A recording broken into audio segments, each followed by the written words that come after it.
stuff loose. You know, when you put this thing in the ground, you pack that dirt. I mean, pack it hard around. Get it solid. You just get this right here. You're gonna sift it over. Now you won't keep rocks out of there. If you see a rock fall out of it, you can make you one of these, or you can buy them. You know, it's either way. You see it disappearing right there. And I really ain't scared of the trap, so it don't bother me. But you know, a lot of people will be to begin with. See how I did that there? Well, what that does, if this was hard ground, when I packed it down all right there, it'd make this ground tough.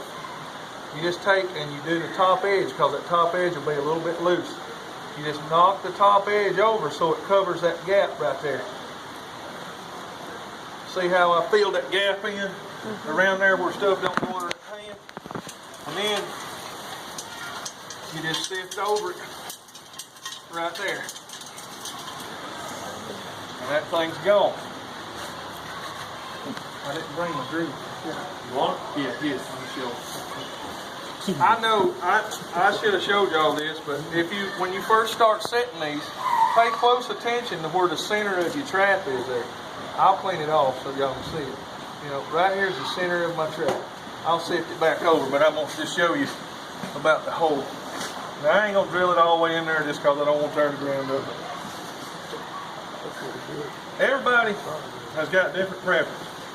Now, the best way to learn is when you do it, you dig your hole, you do this right here, leave you some dirt out here like this. You know, there's going to be dirt all around.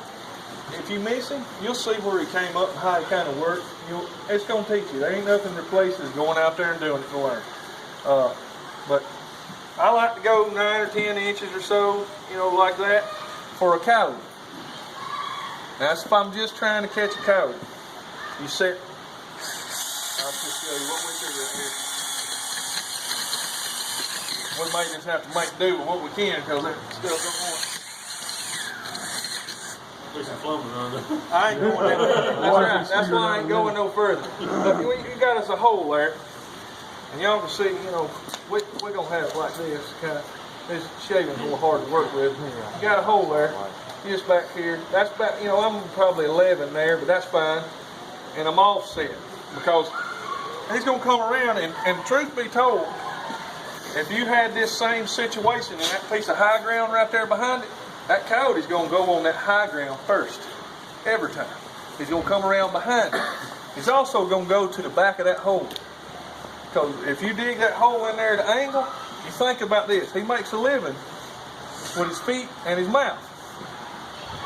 He don't just run straight up there and stick his face in there because there might be something in there that'll bite him. You know, he said, he don't want to fight something just for no reason. So the first thing he's going to do is go around there. So a lot of times I make the hole and set the trap back here. Now but this right here gets you started. But he'll go up on that high ground and fool around. If he likes what's in there enough, he's going to come around here and he's going to put his nose right there. And when he puts his nose right there, his feet's going to be right back here. So the end of his nose, his feet's out to the side. He's going to step right there. You just sift that over, you know, where you can't really see it. Brian, do you ever put any sticks in the ground or anything to kind of funnel him in there? Or that's where I was going to go with next. I always think it'd be a question ahead of it. That's good. No, I like it because you got me. Because I ain't a public speaker, I'm a trapper. But this, if you go catch coyotes, are super funny about stuff like that. They don't like. They call that blocking. If you lay stuff down here. Now, I might take a little stick, let's see, right there. I might take this little stick right here. They don't like to step on funny little stuff on the ground when they're up here like this. And take that stick and kind of put it right here, like that. Just keep in mind the center of my trap's right in there.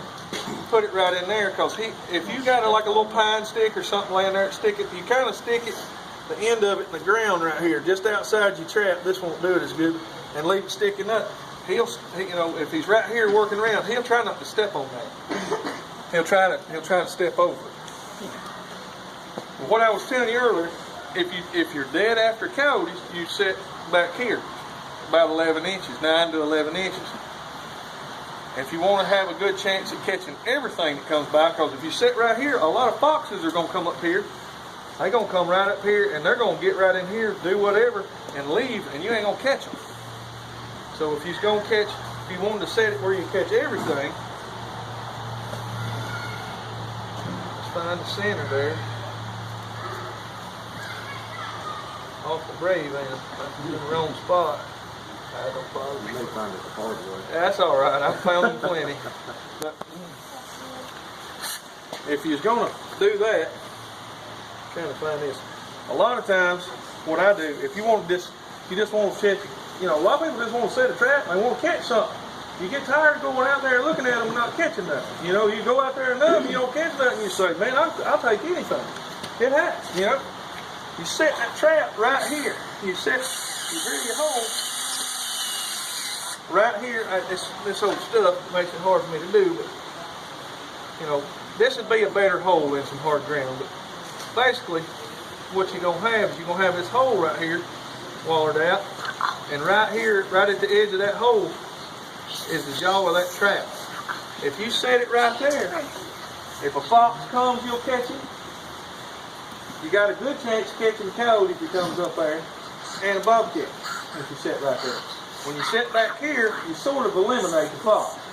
There's a man standing here right now. And I told that to who calls the foxes because I told him that. I ain't gonna say no names, but if you sit up there close to that hole, you get to catch more stuff, basically. If you put it up there tight to that hole, you got more options to catch. If you're just worried about getting them coyotes, you want to get that coyote challenge or any of that stuff, set it back here about 11 inches or so. 9 to 11 inches. And if you got more than one, set it up here behind that hole on the high ground.